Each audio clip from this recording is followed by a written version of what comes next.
शांति। आज बाबा कहते बच्चों तुम्हें क्या करना है। अब कल्प कल्प तुम ब्राह्मण से देवता बनने वाले आत्मा हो ना, तो तुम्हें टाइम वेस्ट नहीं करना है। बाबा कहते गृहस्थ व्यवहार में रहते अपना समय 8 घंटा काम भी करो और बाकी का समय सेवा में लगा दो और सेवा में मगन रहो, तभी प्राप्ति होगी। और अपने आत्मा भाइयों पे तुम्हें रहम करना है, उनको बाप का परिचय देना है। बाबा कहते हैं कि बच्चों देखो, बाप का परिचय ठीक से नहीं था इसलिए सारे पाप हो गए। फिर बाबा ने आज श्रीमद् भगवद गीता का भी उदाहरण दिया कि बाबा कहते हैं कि उसमें कृष्ण का नाम डाल दिया तो देखो तुम्हें कितना दुख आ गया। फिर बाबा ने कहा कि देखो, मोहम्मद गजनवी माना सब मुसलमान माथा तो टेकते हैं, मक्का में शिवलिंग ही है वहाँ पे। अगर उनको पता होता कि यह मेरा पिता है तो मोहम्मद गजनवी कभी भी अपने बाप का घर नहीं लूटता। तो कितना प्रचंड सोना और हीरे मानिक मोती होंगे जो गजनवी ने 17 बार लूटा। तो बाबा ने उसकी भी आज खंत जताई। फिर बाबा ने उसके ऊपर सॉल्यूशन भी दिए। बाबा कहते बच्चों चलो जो हो गया, लेकिन तुम्हें अभी सेवा कैसे करनी है उसकी बहुत गुह्यता बताई। बाबा कहते बच्चों बहुत मेहनत की आवश्यकता है।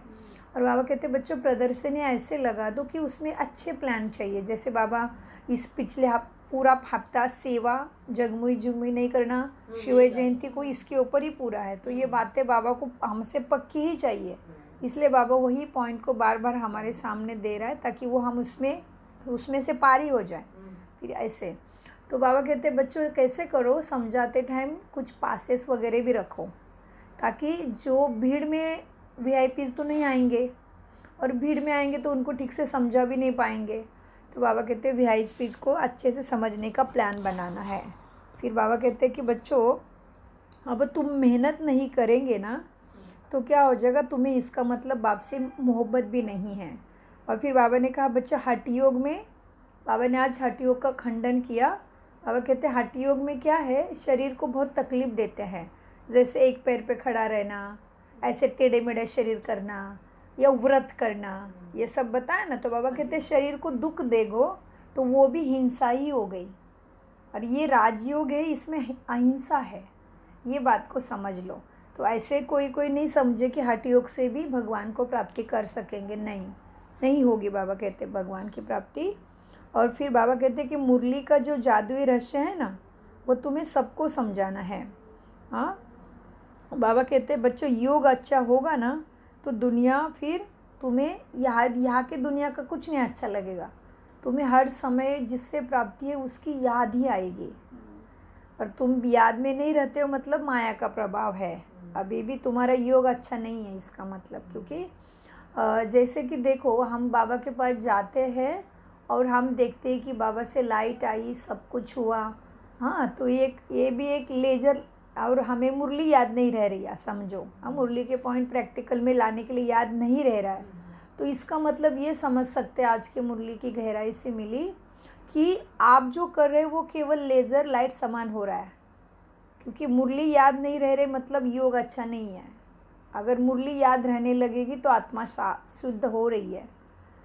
तो अगर मुरली याद नहीं रखोगे तो फिर योग नहीं लगेगा। और योग अच्छा से, और योग लग रहा है जितना कि बाबा के पास गए, लाइट को देखा और आ गए, और फिर कहते मुरली याद नहीं रहता। ये ऐसे है ना वास्तविकता।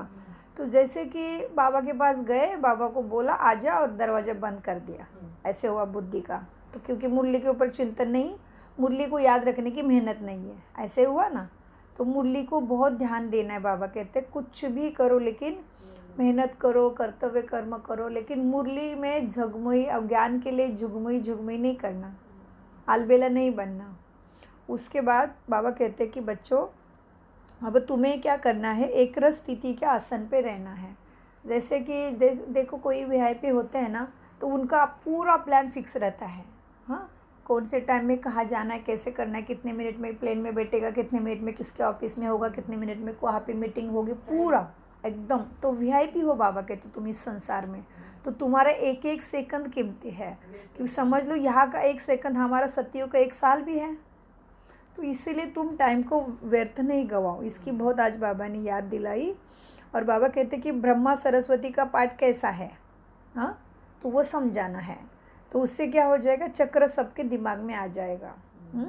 फिर बाबा कहते नंबरवार चित्र दिखाओ, उसमें पहले बाप का चित्र दिखाओ। बाबा ने सेवा का संपूर्ण रीति अच्छे से हमें इशारा दिया है। पहले से आप लिख के रखे हो गए, याद नहीं समझते। भाषण बहुत अच्छा करते हैं बच्चे, लेकिन याद में रहकर करना चाहिए। हाँ, भाषण याद में रहकर करना चाहिए। आत्मा याद से ही उड़ेगी, इसलिए सुबह उठकर बाप को बहुत प्यार से याद करो। वो मेरा है, तो उसको सुबह सुबह उठ के याद करो। उसको पहला जो दिन का जो सतो प्रधान टाइम है उसके लिए दे दो, तो तुम सतो प्रधान बन जाओगे।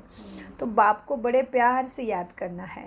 हाँ, और क्या करना है, सेवा एंड सो पुरुषार्थ के ऊपर पूरा अटेंशन देना है।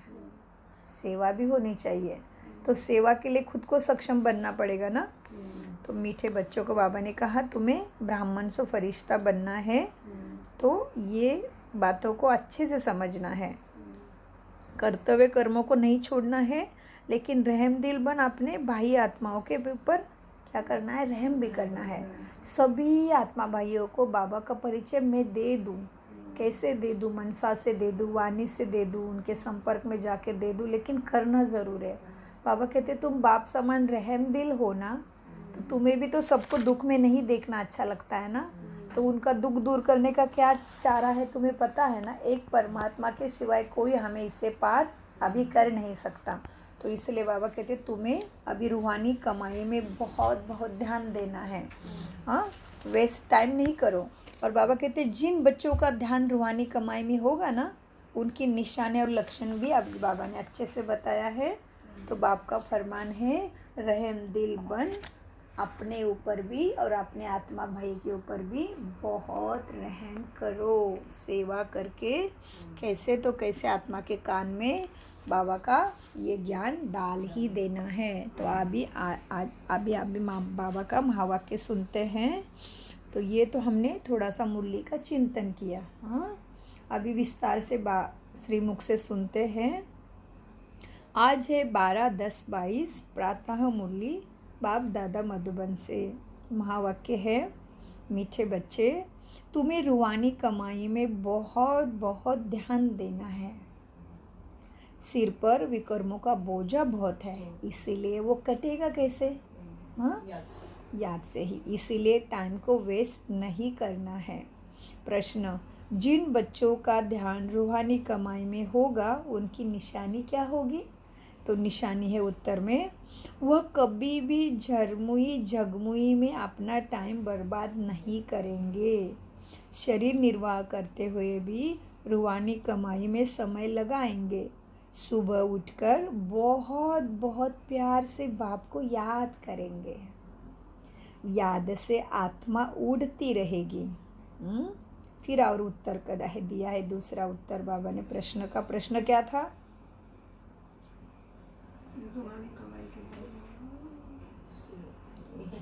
उत्तर आगे, प्रश्न गायब। मीठे बच्चों, प्रश्न था जिन बच्चों का ध्यान रूहानी कमाई में होगा उनकी निशानी क्या होगी। तो उत्तर में बाबा ने बताया समय बर्बाद नहीं करेंगे, भले अपना सारा कर्तव्य कर्म भी करेंगे, लेकिन कमाई को भी समय देंगे। उसमें क्या महत्वपूर्ण चीज़ करेंगे, सुबह उठकर बहुत प्यार से, सबसे प्यारी चीज़ को कितना दिल से रखते हैं ना, संभाल के अच्छी जगह पे बार बार उसको देखेंगे, चेक करेंगे। तो ये बाबा सबसे प्यारा तो याद करना है। और फिर वो बच्चे क्या करेंगे, रूहानी कमाई करने वाले बाप समान रहम दिल बन अपने ऊपर और सर्व के ऊपर रहम करेंगे। सबका बाप को परिचय देने का रहम करेंगे। बाप का परिचय देगा, सुख शांति के दाता का परिचय सबको देंगे। ये है अपने आत्माओं के भाई के ऊपर रहम, बाप समान। तो मीठे बाबा ने हमारे ऊपर रहम किया ना, आया ना ऊपर से। तो बाबा कहते बच्चों गीत चला है, तुम्हें हो माता पिता, तुम्हें हो बंधु सखा, तुम्हें तुम्ही हो साथी तुम्ही सहारे, कोई न अपना सिवा तुम्हारे, तुम्ही हो माता पिता तुम्ही हो बंधु सखा बहुत ही अच्छा। तो हमारा सब कुछ बाबा ही है ना। ओम शांति। बच्चों ने गीत में माता पिता की महिमा सुनी। जैसे कोई घर में बच्चे रहते हैं तो माता पिता दादा होता है ना। दादे से क्या मिलता है? वर्षा, बाप द्वारा, क्योंकि दादे की मिल्कियत बड़ों की मिल्कियत होती है ना। तो यह भी सबसे बड़ा दादा ही है तुम्हारा। दुनिया वालों को तो पता ही नहीं, बच्चों को तो पता है। तुम ही हो माता पिता। कौन है हमारे माता पिता? एक बाबा। मीठे बच्चों, तो ये दादे के लिए शब्द है, तो उनका परिचय तो तुम्हें देना पड़े। चाहे सम्मुख हो, चाहे चित्र द्वारा दो, चाहे प्रोजेक्टर द्वारा दो, दादे का परिचय देना बहुत ज़रूरी है। किसको देंगे परिचय? हमारे आत्मा भाइयों को। तो दादे का परिचय देना। कौन है दादा? दादा बर्मा बाबा, शिव बाबा। शिव बाबा तो दादे हैं ना। शिव बाबा दादा भी है, बाप भी है, लेकिन बाबा ने कहा देखो बाप से भी ज़्यादा प्रॉपर्टी किसके पास होती है? दादे के पास। समझ लो अभी दादाजी है और उनके पास 4 बेटे हैं, तो दादाजी से ही सबको मिलेगा ना। तो आज बाबा ने खुद को दादा कहा है कि भाई दादा के पास बहुत मिल्कियत है, तो ऐसे दादा का परिचय सबको देना है। मीठे बच्चों, देखो पहले पहले क्या करना है। अब दादे के लिए शब्द है तुम्हें हो माता पिता। दादा ने आज इसका थोड़ा गहराई बताया। दादे के लिए ये शब्द है तुम्हें हो माता पिता, तो उनका परिचय देना पड़े, चाहे सम्मुख हो चाहे चित्र द्वारा हो। परिचय तो देना बहुत ज़रूरी है। अंडरलाइन VIP सेंटेंस, परिचय सबको देना बहुत ज़रूरी है दादे का। मीठे बच्चों, देखो जिस्मानी दादा तो साकार होता है। अब तुम्हारी बुद्धि में पहले कौन आया? दादा। भला प्रोजेक्टर द्वारा समझाओ, वह भी नंबरवार चित्र दिखाना है। पहले पहले किसका चित्र दिखाओगे? परमपिता परमात्मा की समझानी देनी है। तो परमपिता परमात्मा से तुम्हारा क्या संबंध है? वो तो हमारा सब कुछ है। प्रश्न पूछा बाबा ने। तो परमपिता परमात्मा से तुम्हारा क्या संबंध है? और फिर प्रजापिता ब्रह्मा से क्या संबंध है? तो पहले पहले शिव का चित्र दिखाना चाहिए।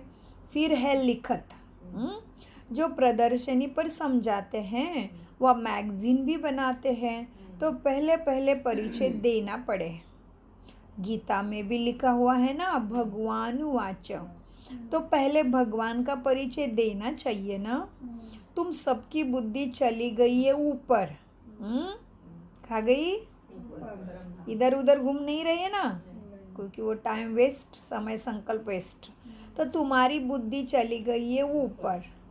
सबसे ऊंचा है ना परमपिता परमात्मा, निराकार शिव बाबा, फिर ब्रह्मा विष्णु शंकर, फिर यहाँ आओ। तो जैसे घर में माता पिता और दादे बैठे होते हैं ना, तो वह है हद की बातें, लेकिन यहाँ है बेहद की बातें। चित्र सहित सारी लिखत होनी चाहिए बच्चों की प्रदर्शनी में। कैसी चाहिए लिखत? चित्र सहित, है ना, उधर पीछे चित्र के पास ही सब लिखा है, देखो। तो बच्चों के पास लिखत कैसी चाहिए? चित्र सहित चाहिए समझाने के लिए। हाँ, फर्क भी बताना चाहिए। फिर बाबा कितना डिटेल्स में समझा रहे सेवा कैसे करनी है, तो फर्क भी बताना चाहिए कि आत्मा परमात्मा क्या है, कलयुग सतयुग क्या है, हठयोग राजयोग क्या है, कितनी सारी बातें हैं ना, जो पूरा झमेला हुआ है वो पूरा समझाना पड़ेगा जी। बाबा कहते हैं मीठे बच्चों, फर्क भी बताना चाहिए कि अनेक मनुष्य हठयोग सिखाते आए हैं और एक परमात्मा ही राजयोग सिखाते हैं, जिससे मुक्ति जीवन मुक्ति मिल रही है। यहाँ है ही एक निराकार परमपिता परमात्मा, उनको कहते हैं शिव भगवान वाचा। हमारे लिए बिना वाचा वाला वाचा में आ गया। हाँ, तो उनको कहते शिव भगवान वाच की बात है। जैसे लौकिक माँ बाप दादा बच्चों की बुद्धि में याद पढ़ते हैं ना, क्या याद पढ़ते हैं बच्चों को, दादा माँ सब बुद्धि में। हाँ, तो ये बुद्धि की बात है। तो जैसे लौकिक माँ बाप दादा बच्चों की बुद्धि में याद पढ़ते हैं ना, हुबेहूब हुबेहूब तुम्हारे बुद्धि में भी ऐसा ही है। यह सिर्फ पारलौकिक है, वह तो दुनिया में लौकिक है। तुमको निश्चय है ना, यह मेरा शिव बाबा है, हमारा बाप है, तो उनको याद करना चाहिए ना। परंतु बच्चे भूल जाते हैं, टाइम बहुत वेस्ट करते हैं। टाइम वेस्ट नहीं करना चाहिए बच्चों। क्यों? क्योंकि विकर्मों का बोझा सिर पर बहुत है। कैसे नष्ट होगा फिर याद नहीं करोगे। याद को अग्नि कहते हैं, ज्ञान को अमृत कहते हैं। तो योग अग्नि में ही पाप जलेंगे। हाँ, तो बच्चे याद नहीं करते। आत्मा में खाद पड़ गई है ना। कैसे खाद पड़ गई भाई? विकारों की खाद पड़ी है, आत्मा में खाद पड़ गई है। तो लिखना चाहिए, बोलो परमात्मा कौन है? परमात्मा है चित्र। और श्री कृष्ण के चित्र पर घड़ी घड़ी समझाना चाहिए। स्वर्ग और नरक के गोले बड़े अच्छे मशहूर हैं ना। नरक के गोले पर लिख देना चाहिए कि यह है रावण राज्य। कहाँ पे लिखा रावण राज्य? कौन सा गोला? नरक का गोला। अलग शब्द है ना आज। नरक के गोले के ऊपर लिख देना चाहिए कि यह है रावण का राज्य। भ्रष्टाचारी दुनिया और स्वर्ग के गोले पर लिखो। क्या लिखो भाई स्वर्ग के गोले पर? यह है श्रेष्ठाचारी दुनिया। तो टाइम लिखना चाहिए ना कि स्वर्ग इतना समय चला और नरक इतना समय चला। बताओ भाई कितना चला स्वर्ग नरक और कितना चला स्वर्ग? स्वर्ग चला 2500 और नरक चला 2500। तो इस तरह से लिखना चाहिए। बच्चों देखो क्या है, देखो चढ़ती कला और उतरती कला का भी चित्र है ना। क्योंकि उतरती कला में 5000 वर्ष और चढ़ती कला में 1 सेकंड। 1 सेकंड में तुम्हें पता चला, हाँ मैं तो आत्मा हूँ, इस शरीर को चलाने वाली अविनाशी शक्ति। मैं तो मरती नहीं, केवल ड्रेस बदलती हूँ। तो हो गई ना चढ़ती कला। मीठे बच्चों, तो यह हो गई जंप। क्योंकि उतरती कला में 5000 वर्ष और चढ़ती कला 1 सेकंड में, तो यह है जंप। यह मुख्य बात ही समझाने की है।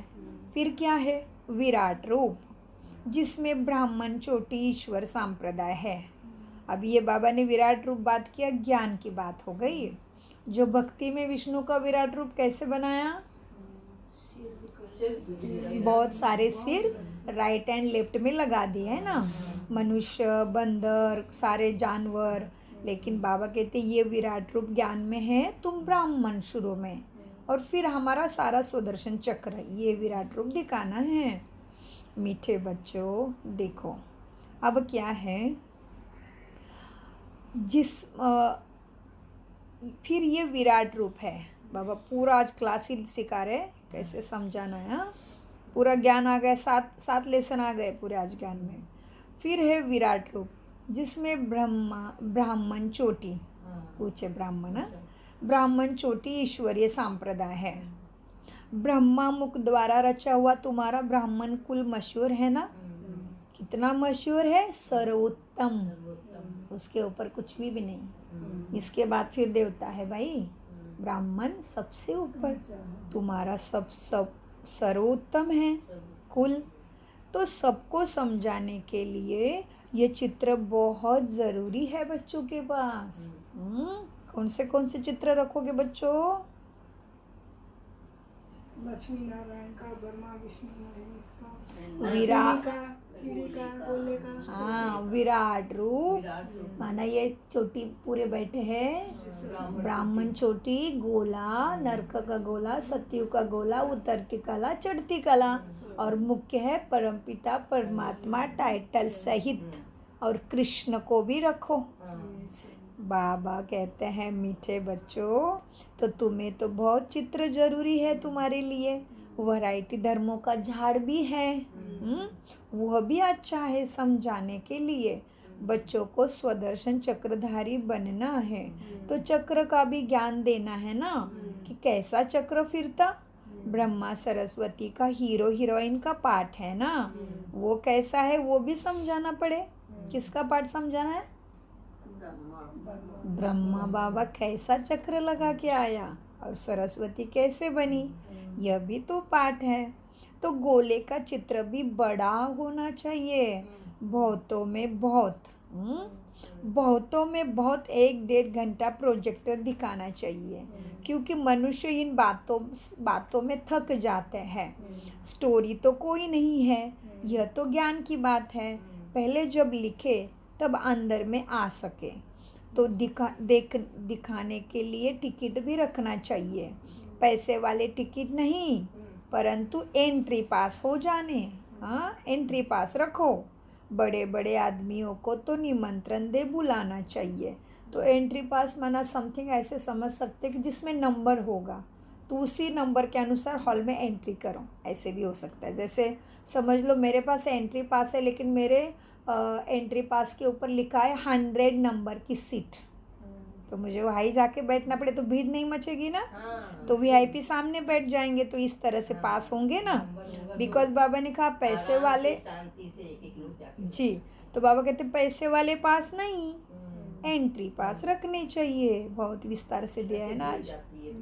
जी, मीठे बच्चों, बड़े बड़े आदमियों को तो निमंत्रण दे बुलाना चाहिए, क्योंकि बड़ों से ओपिनियन लिखना भी चाहिए।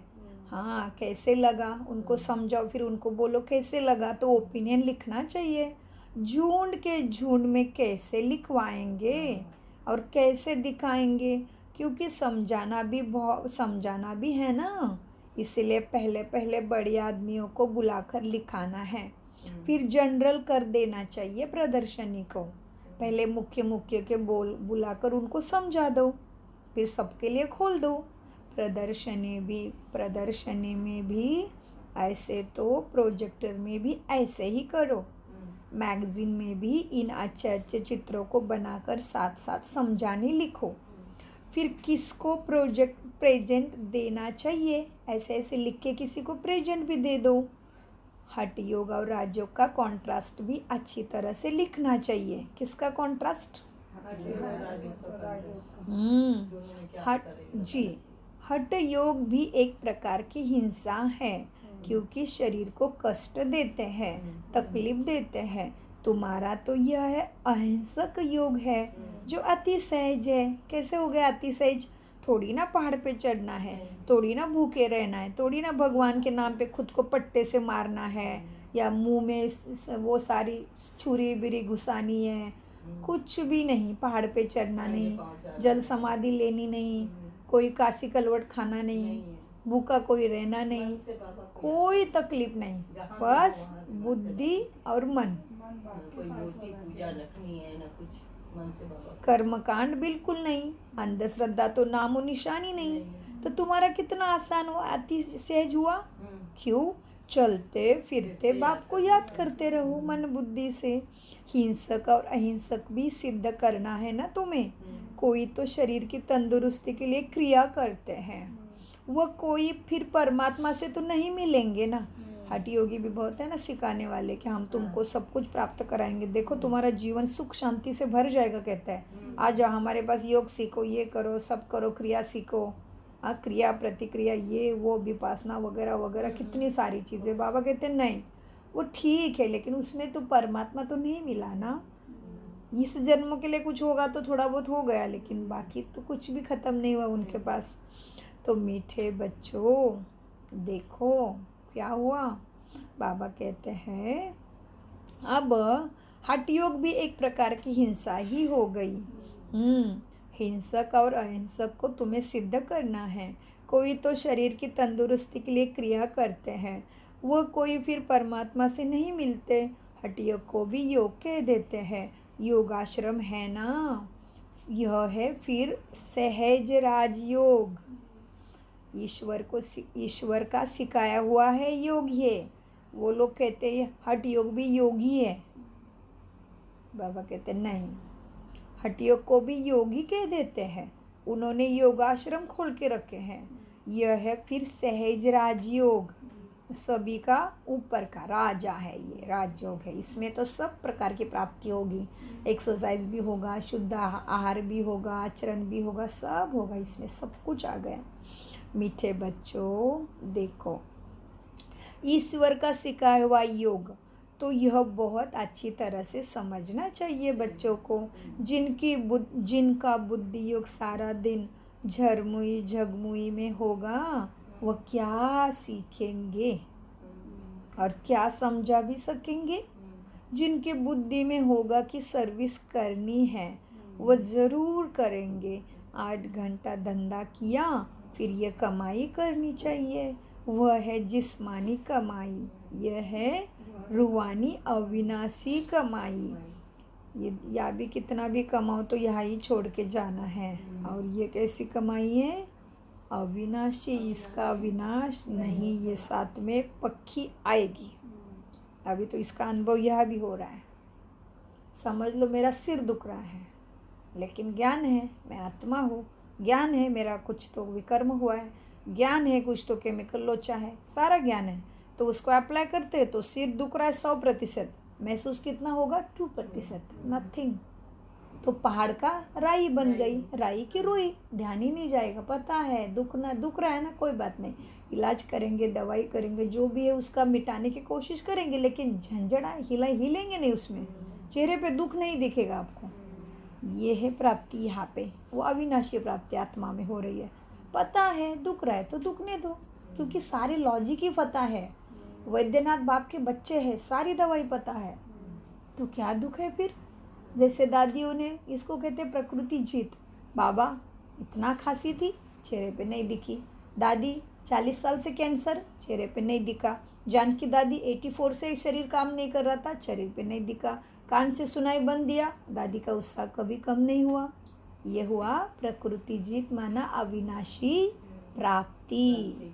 मीठे बच्चों देखो, क्या है अभी? तुम्हारी है अविनाशी कमाई, रूहानी कमाई।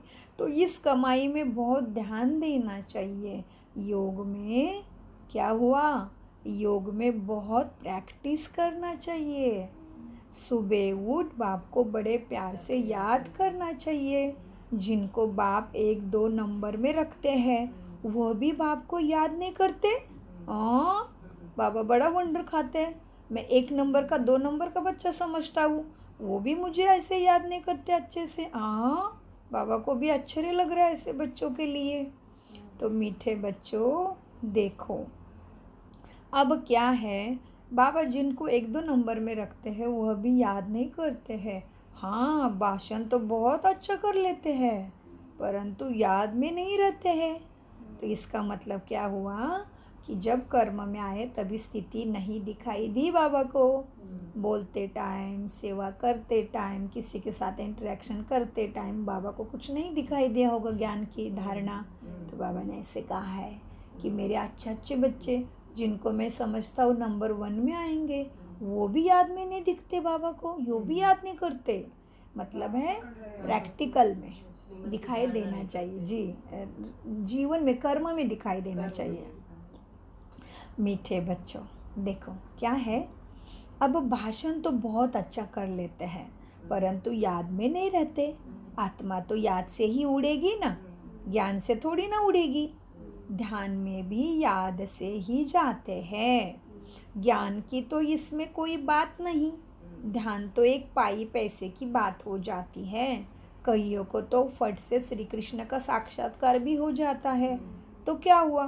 कुछ भी नहीं उसमें, देख क्या गए, तुम्हारा ना जमा हुआ ना कटा।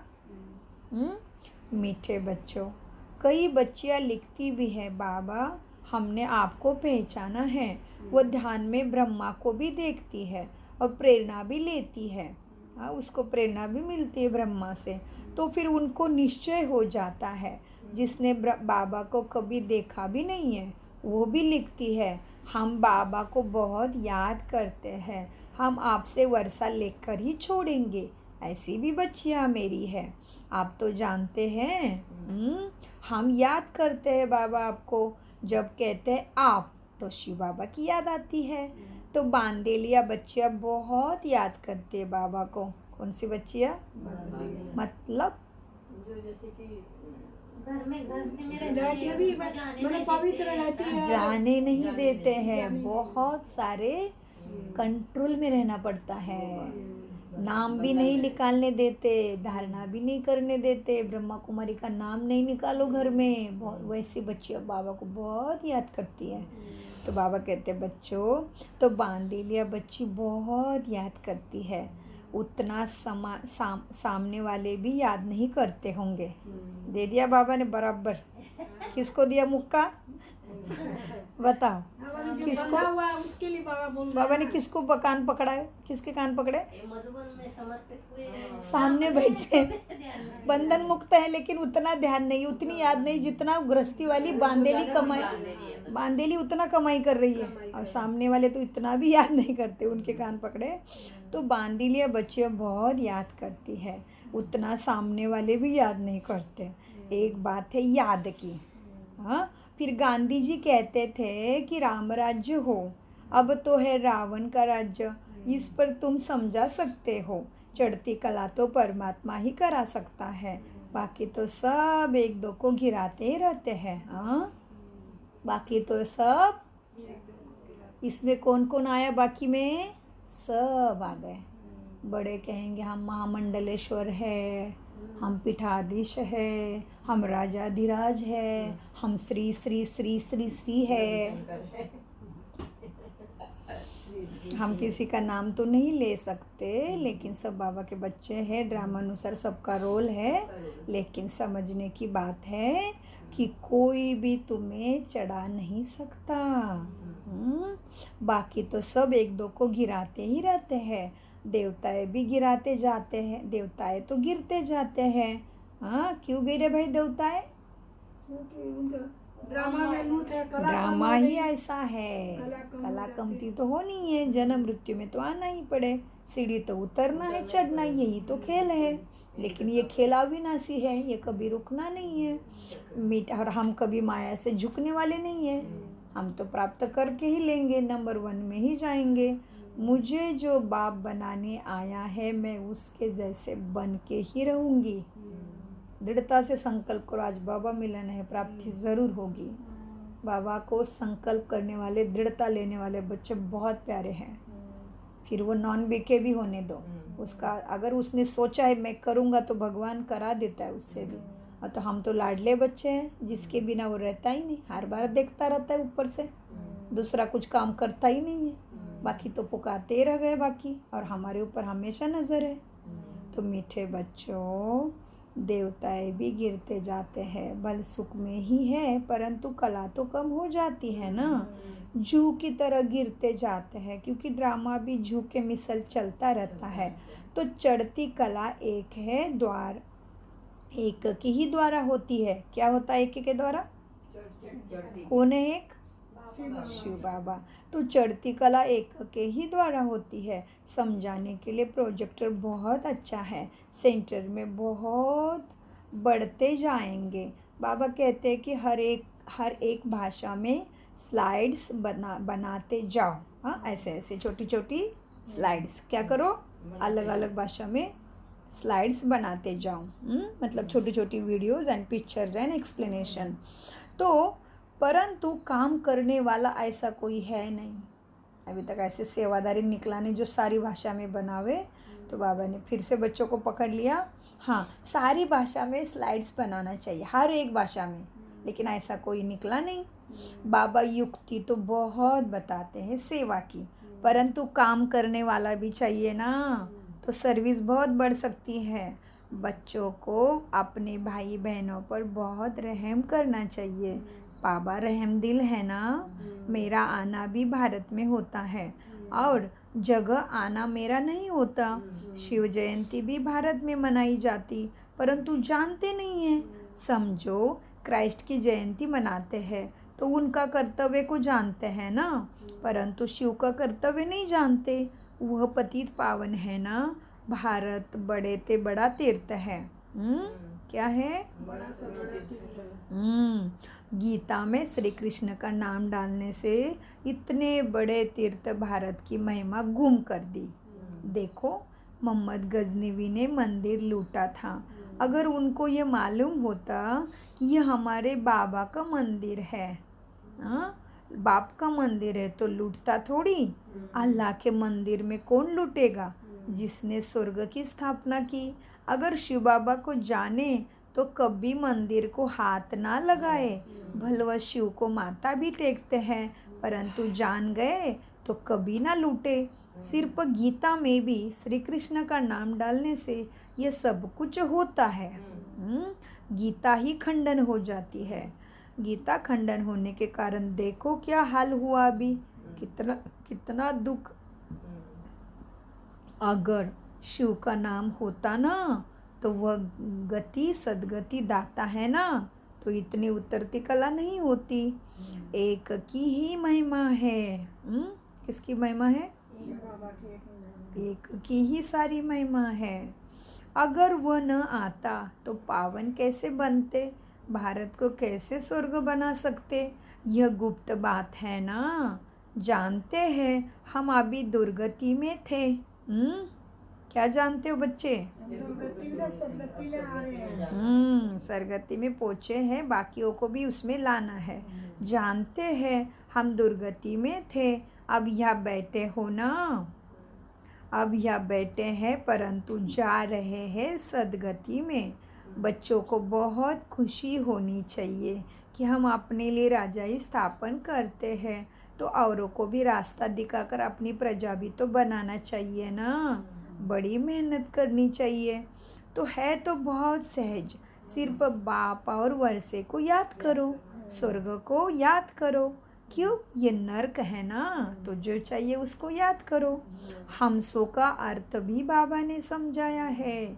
हमसो देवता, हमसो क्षत्रिय, और कोई तो इन बातों को समझा भी नहीं सकते और समझते भी नहीं। तो विराट रूप में यह समझाना है कि हमसो देवता बनते हैं। अभी हम स्वर्ग में गए कि गए? बहुत लोग पूछते हैं कितनी देरी है भाई स्वर्ग के लिए? बाबा कहते हैं तुम तो तैयार हो जाओ पहले। फिर बताओ भाई घर कब बने वाला है? घर में एंट्री करने के योग्य तो बनो। इतने पैर काले कुट्टे गंदे थोड़ी ना कोई नए घर में आने देगा। तो बाबा को पूछते भाई स्वर्ग कब आएगा? तो बाबा कहते तुम तो तैयार हो जाओ पहले। बाबा कहते हैं तुम अब तैयार का हुए हो जो स्वर्ग में जा सको? ड्रामा तो बना हुआ है ना। जितना जितना स्थापना होती जा रही है, विनाश ज्वाला भी धीरे धीरे बढ़ती जाती है। धर्मों में झगड़े शुरू हो जाते हैं। पहले पार्टीशन थोड़ी ही था, तुम जानते हो। पहले एक देवता धर्म ही था ना। कहाँ पे देवता धर्म था पहले? पूरे विश्व के लिए एक ही धर्म था। तुम जानते हो ना, पहले एक देवता धर्म था। गीत है ना, आप मिले तो हम स्वर्ग का राज्य पाए। योग बल से ही ले रहे हो, बाहुबल से कोई ले ना सके। उनके पास है बाहुबल। रशिया अमेरिका आपस में मिल जाए तो सारा राज्य ही ले सकते हैं, परंतु ऐसा होता नहीं। जब देवताओं का राज्य है तो वहाँ क्रिश्चियन बौद्धी नहीं होते हैं। अब देवता धर्म की स्थापना हो रही है। भारत अविनाशी खंड है ना, बाप भी यहाँ ही आए हैं। ड्रामा में ऐसा ही है, योग बल से राजाई मिलती है। भारत का प्राचीन योग तो मशहूर है ना, परंतु योग सिखाने वाला किसने और कैसे वह नहीं जानते हैं। श्री कृष्ण ने तो योग नहीं सिखाया, परमपिता परमात्मा ही योग सिखलाते हैं और सिखला रहे हैं। ये कितना अटपटी बातें हैं जो बुद्धि से खिसक जाती हैं। कोई तो जानते भी छोड़ देते हैं ज्ञान को। तब बाप कहता है समझदार देखना हो तो यहाँ ही देखो बाप के पास, और समझदार वर्षा लेते हैं और बेसमझ छोड़ देते हैं, स्वर्ग का वर्षा गवा देते हैं। महामूर्ख महासुजान देखना हो तो यही देखो बाप के पास। बाबा ने ये बहुत ही आजकल इस वीक में यही आया ना, सबसे गंदे शूद्र सबसे अच्छे सब इधर जमात मिलेगा आपको। महामूर्ख महासुजान देखना हो तो यही देखो। स्वर्ग में वह भी जाएंगे परंतु प्रजा में जाएंगे। तुम जानते हो सूर्यवंशी चंद्रवंशी प्रजा कैसे बनती है। बाप की गोदी यहाँ ही मिलती है। मूल वतन में गोदी का हिसाब नहीं है। मूल वतन में गोदी का हिसाब, वो अपने स्टेज पे बैठा है बाबा, तुम्हें तुम्हारी जगह पे जाके बैठना है ना। मूल वतन में थोड़ी ना गोदी में, अभी बाबा की गोदी में बैठ सकते हैं। मूल वतन में गोदी का हिसाब नहीं है। बच्चा जब पैदा होता है तो गुरु की गोदी में देते हैं ना। समझते गुरु की गोदी में क्या हो जाएगा, नहीं जाएगा तो दुर्गति को पाएगा। छोटे बच्चों को भी गुरु करा देते हैं। गुरु बिगर गति नहीं, यह गुरुओं ने समझाया है। पता नहीं कब शरीर छूट जाए, वहाँ तो जन्म ले फिर गुरु के पास जाते हैं। यहाँ तो तुम्हारे लिए तीनों कंबाइंड है, कहीं जाने की ज़रूरत नहीं है। ये तुम्हारा बाप भी है, गुरु भी है और सदगुरु भी है। वहाँ तो पैदा होते ही गुरु के उधर देते हैं, कहते सदगति हो जाएगी। बाबा कहते तुम्हें तो कहीं जाने की दरकार ही नहीं, यहाँ तो तीनों कंबाइंड हैं। यह कोई शास्त्र में लिखा नहीं है कि वह बाप टीचर गुरु की गोद है। बाप ने पूछा शिव बाबा को बाप है क्या? क्या पूछा बाप ने? किसी बाबा के है क्या? नहीं, वो तो परम पिता है भाई, उसके ऊपर कोई है ही नहीं, नहीं तो खेल ही बिगड़ जाएगा फिर। बाप ने पूछा शिव बाबा को बाप है? कहते हैं हाँ। अच्छा अच्छा, शिव बाबा को टीचर हैं, गुरु हैं? नहीं, सिर्फ माँ बाप मिलते हैं। यहाँ गुह्य हिसाब है समझने के लिए। बाप बाबा को कोई नहीं है, लेकिन हमारे लिए वो रिश्ते में आ जाता है, संबंध में आ जाता है। तो कहते हैं ना भाई तू ही मेरा सब कुछ है। बाबा हमारे लिए पूरा रिश्ते का हमें प्यार देने के लिए आ जाता है कि भाई तुम मेरा पिता हो, तुम्हारा मैं पिता हूँ, तो दुनियाई पिता से कुछ नहीं मिलना, तो मेरे साथ प्यार करके देखो। मैं पिता की भी मदद करूँगा, गुरु की भी मदद करूँगा, फ्रेंड की भी मदद करूँगा, बंधु की भी मदद करूँगा। तो सारी वासना बाबा दिलाता है, लेकिन योग पक्का चाहिए, ज्ञान पक्का चाहिए उसको। बाबा सारे रिश्ते की मदद करता है। मीठे बच्चों देखो, अब क्या है, ये बातें बड़े गुह्य है, ये गुह्य हिसाब है समझने के लिए। बाप बच्चों पर, बच्चे बाप पर बलि जाते हैं। हाँ, बल माना जो भी है मेरे पास, बुद्धि है, पैसा है, समझ है, जीवन की पढ़ाई है, सुंदरता है, कुछ भी है, सब कुछ तेरा, बलि चढ़ा दिया। बस मैं आत्मा, तेरा बच्चा, ये शरीर तेरा, ये शरीर के साथ जुड़ा हुआ सब कुछ तेरा, तेरा तुझको अर्पण बोला, यहाँ पे सच कर दिया तो और भी प्राप्ति, क्योंकि जो बोला वही किया। और सच्चे झूठे थे अभी सच्चे बने, जैसे बोले तैसे चाले त्याची वंदावी पावले। तो बाबा कहते मीठे बच्चों देखो, अभी क्या है, बाप बच्चों पर और बच्चे बाप पर बलि जाते हैं। बाबा ने भी अपना आसन छोड़ दिया हमारे लिए, कुछ भी नहीं चाहिए, फिर भी इधर ही बैठा है, 100 साल बैठेगा। और हम भी, बाबा आया है तो सुजान बन के बस समझ गए बाबा को कि ये सारा खेल है, अभी मुझे अपने गति में जाना है, छोड़ो मन से सब। बाप बच्चों पर, बच्चे बाप पर बलि जाते हैं। हाँ, लौकिक में बच्चे बाप पर बलि नहीं जाते, बाप जाते हैं, बाप प्यार करता है। तो यह समझने की बातें हैं कि बरोबर परमात्मा बाप टीचर सदगुरु है, उनसे ही वर्षा मिलता है। अच्छा, मीठे मीठे सिकिल दे बच्चों प्रति माता पिता बाप दादा का याद प्यारा और गुड मॉर्निंग। रूहानी बाप की रूहानी बच्चों को नमस्ते। हम रूहानी बच्चों की रूहानी बाप दादा को याद प्यार गुड मॉर्निंग और नमस्ते नमस्ते नमस्ते। हम हैं सदबुद्धि से सब कुछ समझते, धारण करते और कराते। धारणा के लिए मुख्य सार नंबर 1, स्वदर्शन चक्रधारी बनना है। हम ब्राह्मण चोटी है, ईश्वरीय सांप्रदाय के हैं, इस नशे में रहना है। नंबर 2, अपना समय बाप की याद में सफल करना है, रूहानी सर्विस में बिजी रहना है, बाप पर पूरा पूरा बलि चढ़ना है। वरदान, सदगुरु ने हाथ रख दिया, सब कुछ मिल गया।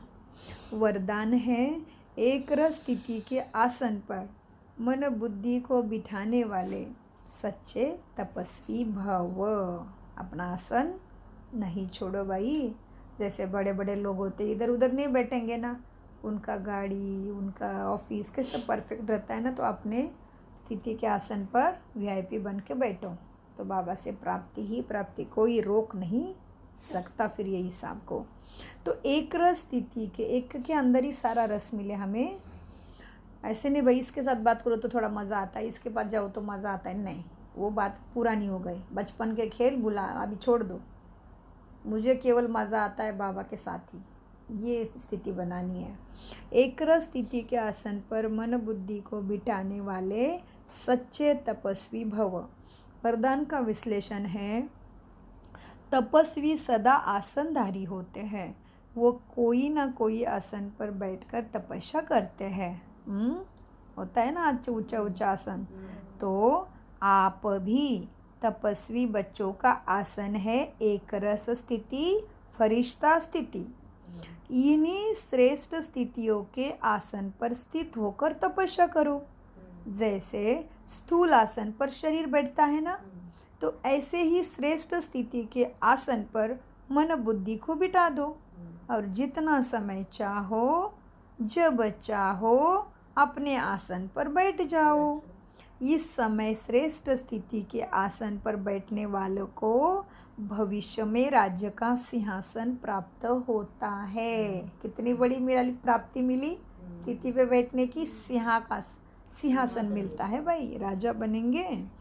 स्लोगन, दूसरे के विचारों को अपने विचारों से मिलाकर सर्व को सम्मान देना ही माननीय बनने का साधन है। दूसरे के विचारों को अपने विचारों से मिलाकर सर्व को सम्मान देना है, सम्मान देना ही माननीय बनने का साधन है।